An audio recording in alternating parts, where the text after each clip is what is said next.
আজকে যেটা পড়াবো সেটা হচ্ছে সান্দ্রতা বাকি অংশ অর্থাৎ প্রান্তীয় বেগের সম্বন্ধে এবং বার্নৌলির উপপাদ্য। তাহলে প্রথমে যেটা পড়াবো সান্দ্রতা চ্যাপ্টারের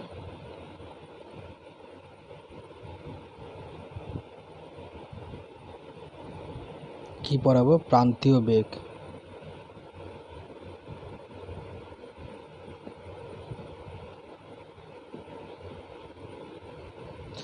তো সান্দ্রতা চ্যাপ্টারে প্রান্তীয় বেগ পড়াবো। প্রান্তীয় বেগ কি একটু মুখে বলি। ধরো যখন কোনো বস্তু সান্দ্র মাধ্যম বলতে কি বোঝায়? তরল বা গ্যাস। তরল বা গ্যাস বলতে কি জল হতে পারে, তেল হতে পারে, মধু হতে পারে, ঠিক আছে? এই সমস্ত কিছুই কি সান্দ্র মাধ্যম। এই সান্দ্র মাধ্যমের মধ্যে দিয়ে যখন কোনো বস্তু নিচের দিকে পড়ে তখন ওই বস্তুর সংলগ্ন বিভিন্ন স্তরের মধ্যে আপেক্ষিক গতির সৃষ্টি হয়, যার ফলে বস্তুটির বেগ এক সময় কমতে কমতে স্থির অবস্থায় আসে। তারপরে বস্তুটির বেগ আর না বাড়ে না কমে। এই বেগটাকে আমরা কি বলি? প্রান্তীয় বেগ। তাহলে কি বললাম? যখন কোনো বস্তু সান্দ্র মাধ্যম তরল বা গ্যাসের মধ্য দিয়ে নিচে পড়ে তখন আসঞ্জনের জন্য বস্তুর সংলগ্ন মাধ্যমের স্তরগুলি বস্তুটির সঙ্গেও চলতে থাকে, কিন্তু বস্তুটি থেকে বেশ কিছুটা দূরে থাকা মাধ্যম স্থির থাকে। এর ফলে বস্তুর বিভিন্ন দূরত্বে থাকা স্তরগুলির মধ্যে আপেক্ষিক গতির সৃষ্টি হয়, কিন্তু মাধ্যমের সান্দ্রতা ওই আপেক্ষিক গতির বিরুদ্ধে বাধা সৃষ্টি করে। বস্তুর বেগ যত বাড়ে সান্দ্রতার দরুন বাধাও তত বাড়ে। বস্তু ক্ষুদ্র হলে এই ঊর্ধ্বমুখী সান্দ্রতাজনিত বিরুদ্ধ বল শীঘ্রই বস্তুটির গতির সৃষ্টিকারী বলের কী হয়? সমান হয়।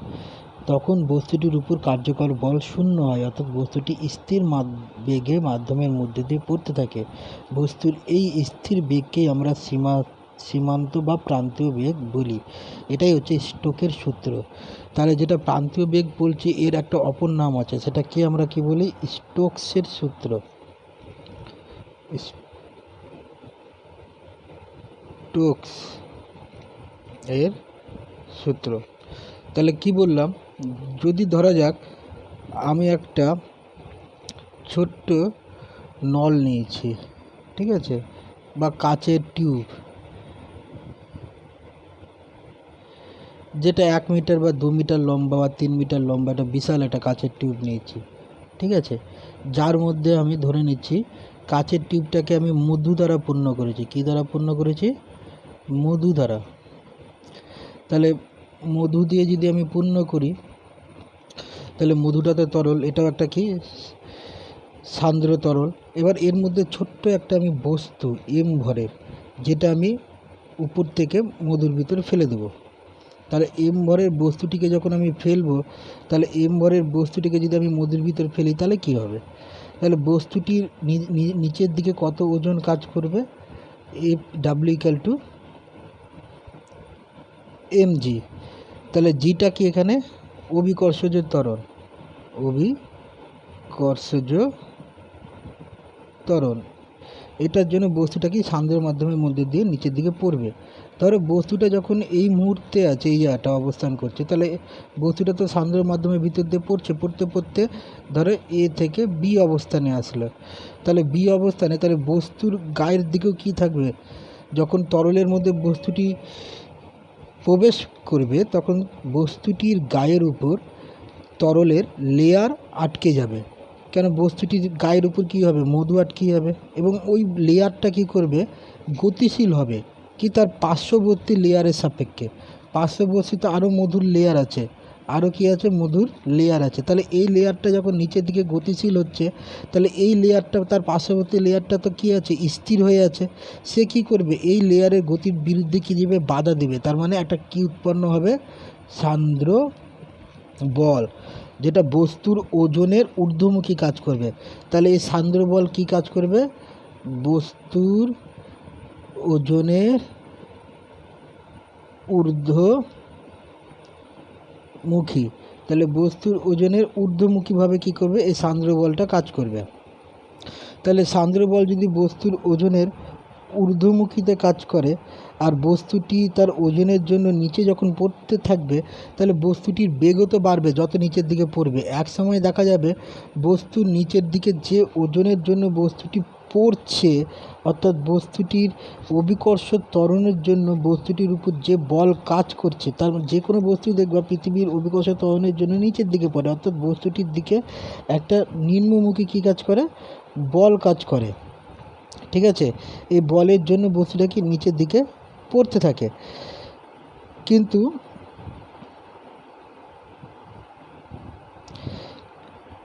এই বলটাকে ক্রমাগত বাধা দিচ্ছে বস্তুটি যে মাধ্যমের মধ্যে দিয়ে পড়ছে, অর্থাৎ তরল বা গ্যাসীয়, সে মাধ্যমের ভিতর একটা সান্দ্র বল উৎপন্ন হচ্ছে। সেই সান্দ্র বল বস্তুর এই ওজনজনিত যে গতিবেগ লাভ করছে, অর্থাৎ বস্তু তার ওজনের জন্য নিচের দিকে পড়তে থাকবে, পড়তে গেলে তার কী হবে, গতিবেগ বাড়বে। তাহলে বস্তু যত নিচের দিকে পড়বে তত তার কী বাড়বে, গতিবেগ বাড়বে। কিন্তু এই গতিবেগকে বাধা দিচ্ছে কি, এই সান্দ্র বল ঊর্ধ্বমুখীভাবে।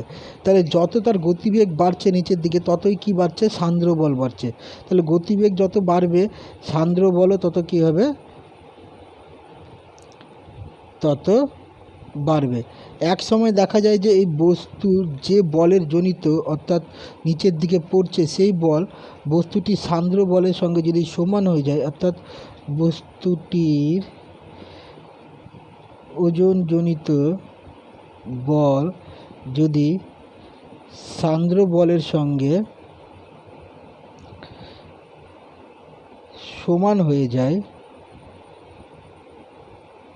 তাহলে বস্তুটির ওজনজনিত বল, ঠিক আছে, ওজনজনিত বল যদি সান্দ্র বলের সঙ্গে সমান হয়ে যায়, তাহলে বস্তুটির আর কোনো বেগ বৃদ্ধি হবে না, অর্থাৎ বস্তুটির তখন বেগটা স্থির হয়ে যাবে।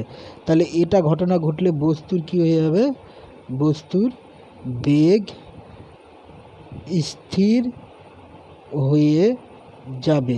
স্থির হয়ে যাবে ব্যাপারটা কি, ধরো বস্তুর বেগ যখন ওজনজনিত পড়ছিল, তাহলে বস্তুর বেগ ধরে নিচ্ছি প্রথমে 3 মিটার পার সেকেন্ড বেগ, তারপরে 4 মিটার তারপরে 5 মিটার, এইভাবে বাড়তে বাড়তে এক সময় দেখা যাচ্ছে 6 মিটার পার সেকেন্ড বেগ হওয়ার পরে বস্তুর বেগ আর বাড়ছে না, বস্তু এই 6 মিটার পার সেকেন্ড বেগেই কি বস্তুটি পড়তে থাকছে। তাহলে বস্তুটি বেগটা ধরে নিতে হবে এখন স্থির হয়ে গেছে। এই বেগটাকে আমরা কি বলি, সীমান্ত বেগ বা প্রান্তীয় বেগ। যখনই বস্তুর বেগটা স্থির হয়ে গেল, এই বেগকেই আমরা কি বলি, সীমান্ত বেগ বা প্রান্তীয় বেগ। তাহলে ডেফিনেশনটা কি, যখন কোনো বস্তু কোনো সান্দ্র মাধ্যমের মধ্যে দিয়ে তার ওজনজনিত বলের জন্য নিচের দিকে পড়ে এবং তার যখন বেগ বৃদ্ধি পায়, তখন ওই সান্দ্র মাধ্যমে সান্দ্রতা বল বস্তুর উপর একটি ঊর্ধ্বমুখী বলের সৃষ্টি করে, যার জন্য বস্তুর ওজনজনিত বলের সঙ্গে যখন এই সান্দ্র বলের মান সমান হয়ে যাবে, তখন বস্তুর বেগ স্থির হয়ে যায়। এই বেগকেই আমরা কি বলি, ওই বস্তুর প্রান্তীয় বেগ। এই বেগকে আমরা কি বলি, ওই বস্তুর প্রান্তীয় বেগ। তাহলে প্রান্তীয় বেগের ডেফিনেশনটা খুবই কিন্তু সুন্দর এবং পড়বে, বইয়ে দেখবে দেওয়া আছে। যখন কোনো বস্তু সান্দ্র মাধ্যমের মধ্যে দিয়ে নিচে পড়ে, তখন বস্তুর উপর কি তার ওজনজনিত বল নিচে ক্রিয়া করে এবং ঠিক ঊর্ধ্বমুখী একটা সান্দ্র বলও কী করে, ক্রিয়া করে।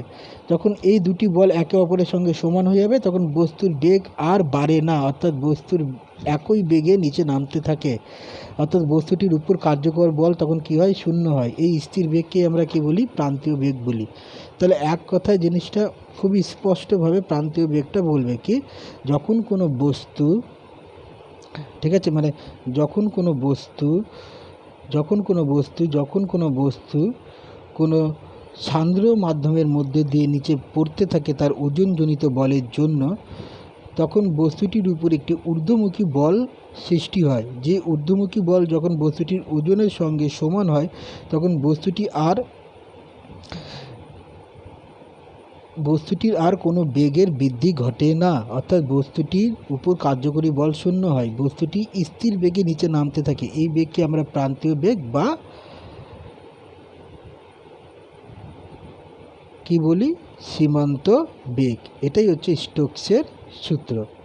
ঠিক আছে, এখন যেটা পড়াবো সেটা হচ্ছে বার্নৌলির নীতি বা বার্নৌলির উপপাদ্য বলতে পারো।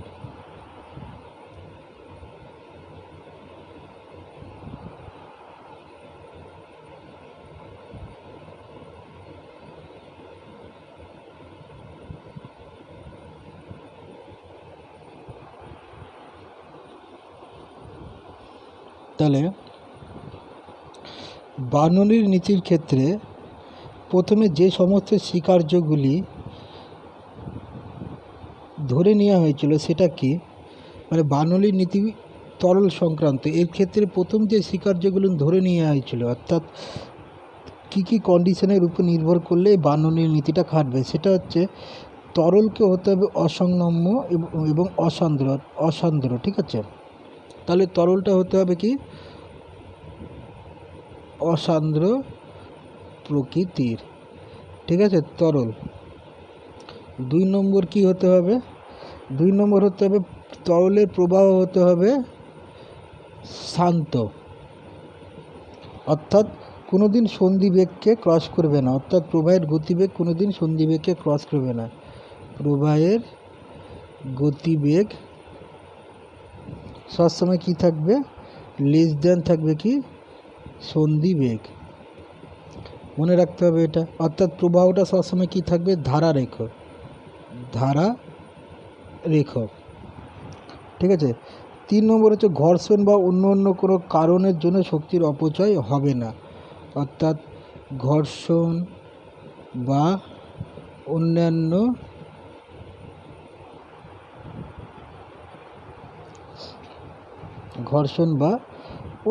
যে কোনো কারণের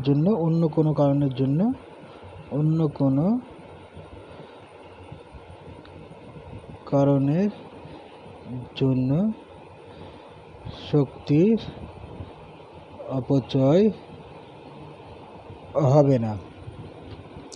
তাহলে এই কটা জিনিসের উপর ভিত্তি করে কি বার্নৌলির নীতি প্রতিষ্ঠিত। কি, তরলটাকে অসান্দ্র প্রকৃতির তরল হতে হবে, প্রবাহ শান্ত হতে হবে, প্রবাহের গতিবেগ সন্ধিবেগের কম হতে হবে এবং ধারারেখ হতে হবে, ঘর্ষণ বা অন্য কোনো কারণের জন্য যাতে শক্তির অপচয় না ঘটে।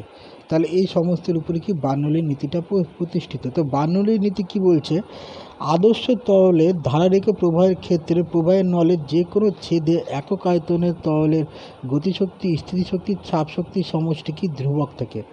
তো কি বলছে, যদি আমি কোনো একটা প্রবাহী নিই, সেটা যদি জল হয়, জলটা যদি কোনো নলের মধ্যে দিয়ে প্রবাহিত হয়, ঠিক আছে, তাহলে এর ক্ষেত্রে দেখা যাচ্ছে কোনো একটা উচ্চতা হাইট, এই উচ্চতা যদি h1 হয়, এখানে উচ্চতা কি হয় h2, তাহলে কি বলছে ডেফিনিশানে, যে বলছে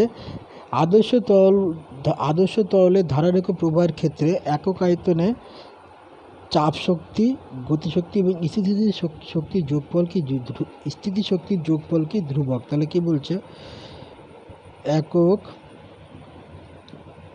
আয়তনে কি বলছে, চাপ শক্তি প্লাস স্থিতিশক্তি প্লাস গতিশক্তি, এটা কি থাকে, ধ্রুবক। এটা হচ্ছে বার্নৌলির উপপাদ্য, অর্থাৎ একক আয়তনের চাপ শক্তি প্লাস স্থিতিশক্তি প্লাস গতিশক্তির সমষ্টি হচ্ছে কি ধ্রুবক। মনে রাখতে হবে প্রবাহটা অবশ্যই কি ধারারেখ প্রবাহ হতে হবে, অর্থাৎ নলের যে কোনো ছেদে যদি একক আয়তন কল্পনা করি, সে একক আয়তনে চাপ শক্তি, গতিশক্তি এবং স্থিতিশক্তির যোগফল কি ধ্রুবক। তো এটা নিয়ে একটু ডিটেলসে যাই, একটু ব্যাখ্যাটা দিই।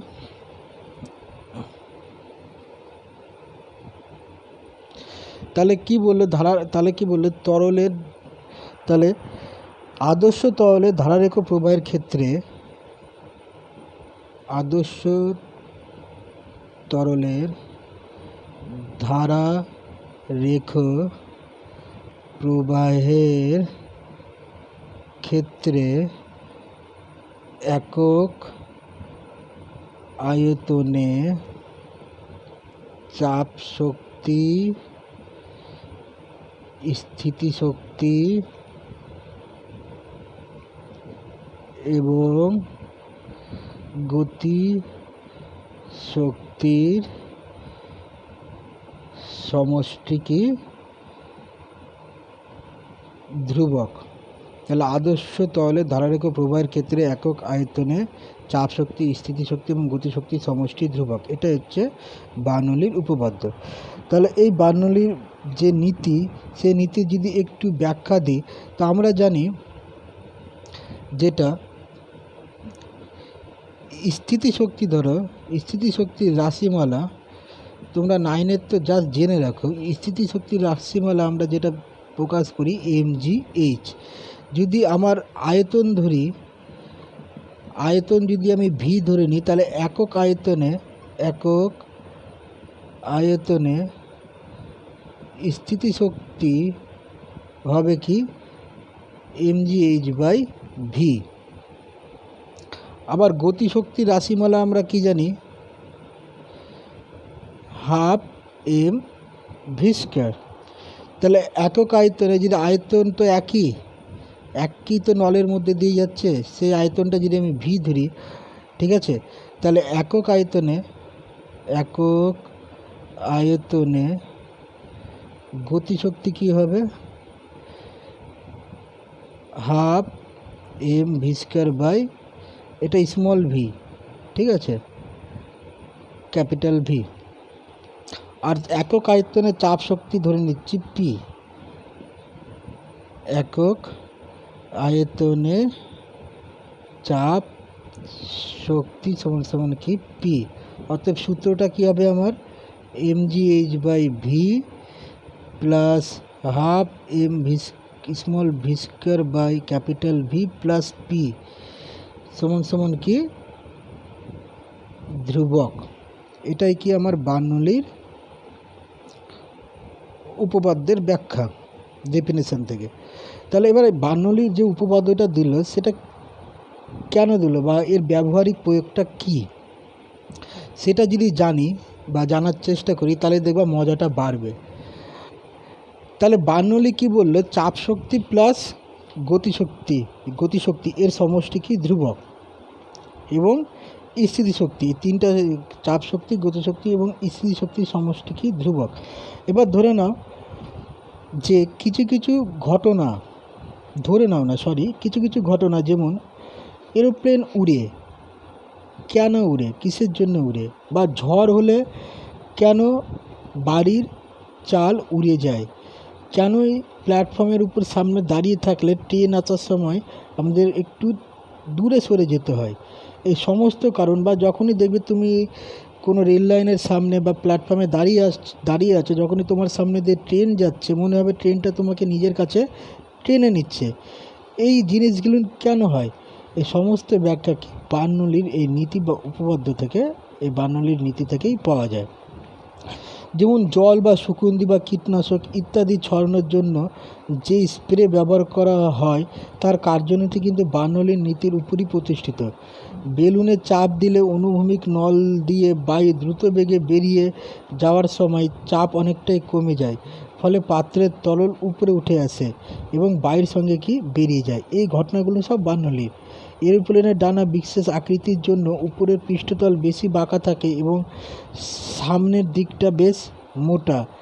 এর জন্য এরোপ্লেনে তার ডানার উপরের অংশের বায়ুর বেগ ডানা নিচের প্রবাহিত বায়ুর বেগের চেয়ে অনেকখানি কী হয়, বেশি হয়। এরপরে কি চাপ যথেষ্ট কম, তাই ডানা নিচের বায়ুর ঊর্ধ্বমুখী চাপ বেশি হওয়ার ফলে এরোপ্লেনে উঠতে পারে এবং বাতাসে ভেসে থাকতে পারে।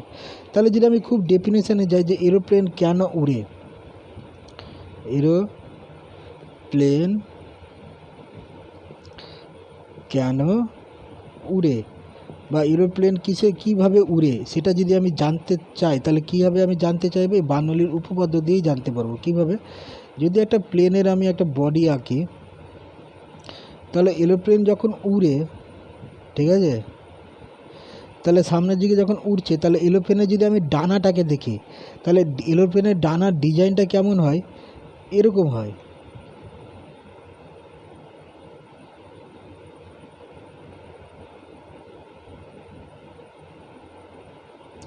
অর্থাৎ নিচটা সমতল আর উপরটা কি এরকম কার্ভের মতো, ঠিক আছে, এরকম হয় এরোপ্লেনের ডানা। এবং খুব সহজে যদি আমি ছবিটা আঁকি খালি এক ইয়েতে, তো দেখতে এরকম হয়। তাহলে যখন বায়ুর সামনে দিয়ে যাচ্ছে, ঠিক আছে, বা বায়ু যখন প্রবাহিত হবে এরোপ্লেনের ডানার উপর দিয়ে, তখন নিচের দিকে বায়ুটা দেখো খুব সহজেই প্রবাহিত হতে পারবে না,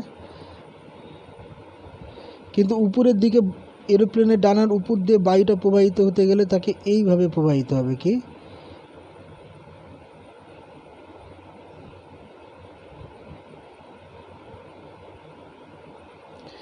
তাহলে এটা যদি এরোপ্লেনের ডানা থাকে, তাহলে দেখো নিচের দিকে বায়ুগুলো খুব সহজে প্রবাহিত হচ্ছে এবং উপরেগুলো কি বেশ কার্ভের উপর দিয়ে ঢেউ খেলে কি প্রবাহিত হচ্ছে বায়ুগুলি।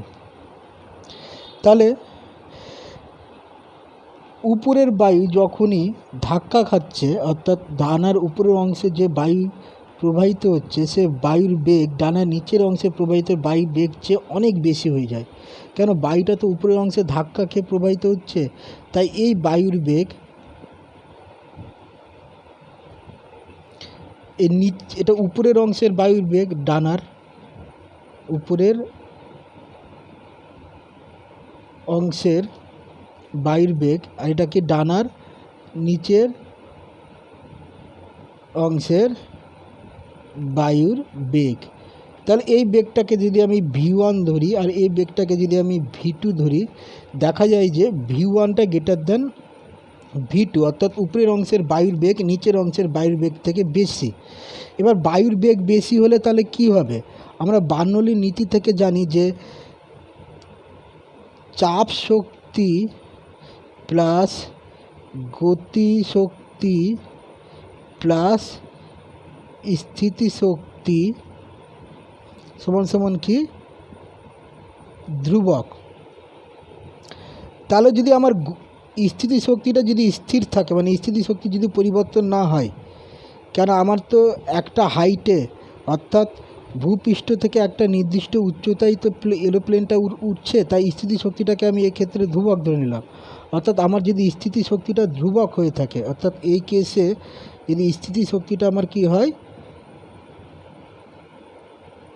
ধ্রুবক হয়, অর্থাৎ কেন এরোপ্লেনটা একটা নির্দিষ্ট উচ্চতায় আকাশে উঠছে, তাই স্থিতি শক্তিটা আমি কি ধরে নিলাম ধ্রুবক। তাহলে এর ক্ষেত্রে আমি কি পাচ্ছি, চাপ শক্তি প্লাস গতি শক্তি সমান সমান কি ধ্রুবক। যদি চাপ শক্তি প্লাস গতি শক্তি সমান সমান ধ্রুবক, ধ্রুবক মানে একটা ধরো সংখ্যা, ঠিক আছে, যেটা ফিক্স, তাহলে যদি উপরের অংশের বায়ুর গতি শক্তি মানে গতি বেগ যদি বাড়ে, তাহলে তার চাপ শক্তি কি হয়ে যাবে, কমে যাবে। যদি গতি শক্তি বাড়ে তাহলে চাপ শক্তি কি হয়ে যাবে, কমে যাবে। কেন, দুটোর সমষ্টি কি ধ্রুবক, দুটোর সমষ্টি কি ধ্রুবক। তাহলে উপরের অংশে বায়ুর যখন গতিবেগ বাড়ছে, তার মানে তার চাপ কি হয়ে যাচ্ছে, কমে যাচ্ছে। আর নিচের অংশের কি বায়ুর গতির বেগ কমে যাচ্ছে, অর্থাৎ চাপ কি হয়ে যাচ্ছে, বেড়ে যাচ্ছে, চাপ কি বেড়ে যাচ্ছে। তাহলে নিচের ডানাতে যদি চাপ বাড়ে, তাহলে প্লেনটা কি আকাশের উপরে উড়বে তো, কেন নিচের চাপটা কি বেশি, উপরের চাপটা কি কম। কারণ যেখানে মনে রাখবে বায়ুর বেগ বেশি, সেখানে চাপ কি হয়ে যায়, কম হয়ে যায়। এখানে যেখানে বায়ুর বেগ কম, সেখানে বায়ুর চাপ কি বেশি। এটা বার্নৌলির নীতির দ্বারাই প্রমাণিত, কি যেখানে বায়ুর চাপ কি বেশি সেখানে বায়ুর বেগ কম, যেখানে বায়ুর বেগ বেশি সেখানে বায়ুর চাপ কি কম, আর যেখানে বায়ুর বেগ কম সেখানে বায়ুর চাপ কি বেশি। তাহলে বায়ুর বেগ যদি কম হয় বায়ুর চাপ বেশি, আর বায়ুর বেগ যদি বেশি হয় তাহলে বায়ুর চাপ কি কম। তাহলে এই জিনিসটাকে যদি আরও ব্যাখ্যা দিয়ে বুঝাই, ধরো চাপ শক্তি আর গতিশক্তি সমষ্টি ধরে নিলাম আমি 100, ঠিক আছে। যদি আমার গতিশক্তি বেড়ে যদি 60 হয়, তাহলে চাপ শক্তি কমে কত হয়ে যাবে 40, অর্থাৎ গতিশক্তি বাড়লে দেখো চাপ শক্তি কমছে, কেন দুটার সমষ্টি কি 100। এটা যদি বেড়ে 70 হয়, তাহলে এটা কমে কি হয়ে যাবে 30, কেন যোগফল সবসময় কি হবে 100, অর্থাৎ যোগফল সবসময় কি ধ্রুবক। অর্থাৎ চাপ শক্তি বাড়লে গতিশক্তি কমবে, বা গতিশক্তি বাড়লে চাপ শক্তি কমবে, এটাই বার্নৌলির নীতি। তাই প্লেন যখন আকাশের উপর দিয়ে উড়ে তার উপরের অংশের বায়ুর গতিবেগ কী হয়, ডানার বেশি হয়, তাই জন্য উপরের অংশের চাপ শক্তি কি বা চাপ কম, আর নিচের অংশে বায়ুর গতিবেগ কি বেশি থাকার জন্য, বায়ুর গতিবেগ কম থাকার জন্যে, ঠিক আছে, নিচের অংশের, তাই চাপটা কি বেশি। তাহলে উপরের অংশে বায়ুর বেগ কি বেশি, তাই চাপটা কি কম, আর নিচের অংশের বায়ুর বেগ কি কম, তাই চাপটা কি বেশি। এই বার্নৌলির নীতির জন্যেই কি আকাশের উপর দিয়ে প্লেন সহজেই উড়ে যায়। আর একটা যেমন প্রবলেম,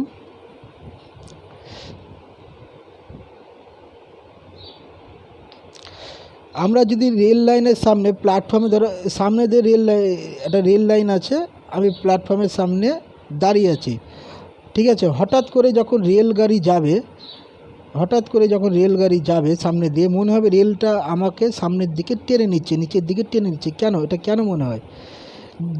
খুবই ভালো করে তুমি যদি লক্ষ্য করো, যখন তুমি প্ল্যাটফর্মে দাঁড়িয়ে আছো, ঠিক আছে, আমি যদি প্ল্যাটফর্মে দাঁড়িয়ে আছো, তো প্ল্যাটফর্মে দাঁড়িয়ে থাকার সময় তোমার প্ল্যাটফর্মের পিছনের যখন ট্রেন আসেনি, অর্থাৎ ট্রেনটা যখন আসেনি, জাস্ট তুমি প্ল্যাটফর্মে দাঁড়িয়ে আছো আর এখানে রেল লাইন আছে, হ্যাঁ, তুমি রেল লাইনের সামনে কী আছে, জাস্ট দাঁড়িয়ে আছো, যখন ট্রেন আসেনি।